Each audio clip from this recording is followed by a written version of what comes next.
Assalamualaikum warahmatullahi wabarakatuh. Perkenalkan, kami dari kelompok 7 akan membahas mengenai pengambilan keputusan pada mata kuliah Total Quality Management dengan dosen pengampu Bapak Hanafi Hadi Susanto SHI ME. Anggota kelompok kami terdiri dari 2 orang, yaitu Almas Nur Ikhwan dan saya sendiri Alma Dwi Rahmawati. Pada materi kali ini ada 5 poin pembahasan. Yang pertama yaitu pengertian pengambilan keputusan. Yang kedua, metode pemecahan dan pencegahan masalah. Yang ketiga, alat pemecahan masalah dan pengambilan keputusan. Yang keempat, tipe dari pengambilan keputusan. Dan yang terakhir, aspek-aspek dalam pengambilan keputusan. Pembahasan yang pertama yaitu pengertian pengambilan keputusan. Pengambilan keputusan merupakan proses pemecahan masalah dengan menemukan pilihan dari beberapa alternatif untuk menetapkan suatu tindakan dalam rangka menyelesaikan masalah yang sedang dihadapi. Pengambilan keputusan merupakan fungsi terpenting dari pergerakan, bahkan dikatakan inti dari organisasi, dan inti dari kepemimpinan adalah keberanian dalam mengambil keputusan. Pembahasan selanjutnya yaitu metode pemecahan dan pencegahan masalah. Metode pemecahan dan pencegahan masalah ada 3. Yang pertama yaitu Creative Problem Solving Method. Prinsip dasar metode ini adalah pemecahan masalah dengan menggunakan teknik sumbang saran dan pola berpikir kreatif. Yang kedua, The Discussion Tree Technique atau teknik pohon keputusan. The Discussion Tree merupakan suatu alat atau teknik untuk membantu suatu pengambilan keputusan dengan membuat cabang-cabang alternatif keputusan. Yang ketiga yaitu Delphi Technique. Delphi Technique merupakan suatu cara sistematik dalam mengumpulkan dan mengorganisir pendapat-pendapat dari para ahli untuk disepakati menjadi suatu keputusan. Kemudian alat pemecahan masalah dan pengambilan keputusan. Dalam PPT ini penulis menyebutkan 3. Yang pertama, untuk keputusan rutin biasanya digunakan sebagai untuk standar prosedur operasional atau SOP dan intelijensi tiruan atau sistem pemrograman komputer. Yang kedua adalah untuk keputusan adaptif.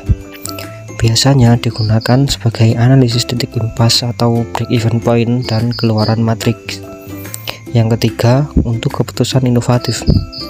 Biasanya digunakan sebagai model atau dalam model pohon keputusan dan model kreativitas Osborne. Dalam pengambilan keputusan terdapat tipe-tipe. Di sini menggunakan 2 tipe ya pengambilan keputusan. Yang pertama adalah keputusan terprogram, yang kedua keputusan tidak terprogram. Keputusan terprogram ialah keputusan yang selalu diulang kembali dan rutin, seperti keputusan kenaikan kelas peserta didik, keputusan pensiun, keputusan pembayaran gaji, dan lain sebagainya.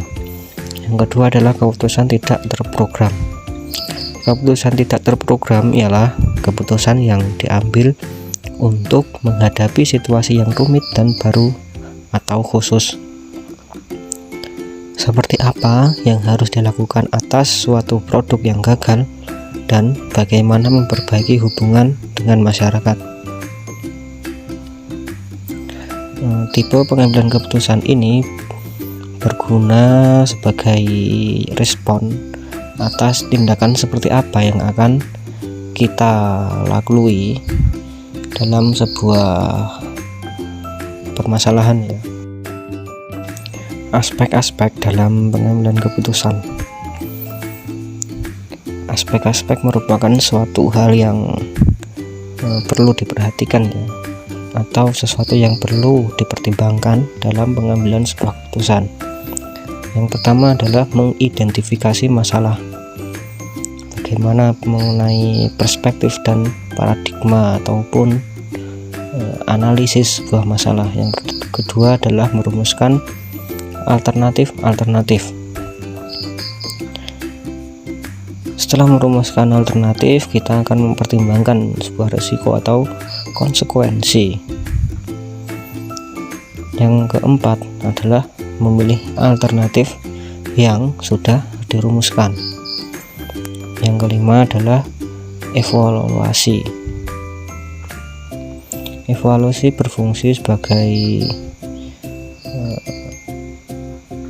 gagasan ataupun sebuah rancangan mengenai apa yang telah kita lakukan itu seperti apa dan memperbaikinya, kemudian diterapkan setelahnya. Terima kasih kepada teman-teman yang telah mengikuti pertemuan pada kali ini mengenai pengambilan keputusan. Semoga apa yang kita pelajari dapat bermanfaat dan memiliki maslahat, khususnya untuk diri sendiri dan untuk masyarakat sekitar. Kurang lebihnya kami mohon maaf. Wallahul muwaffiq ila aqwamit thoriq. Assalamualaikum warahmatullahi wabarakatuh.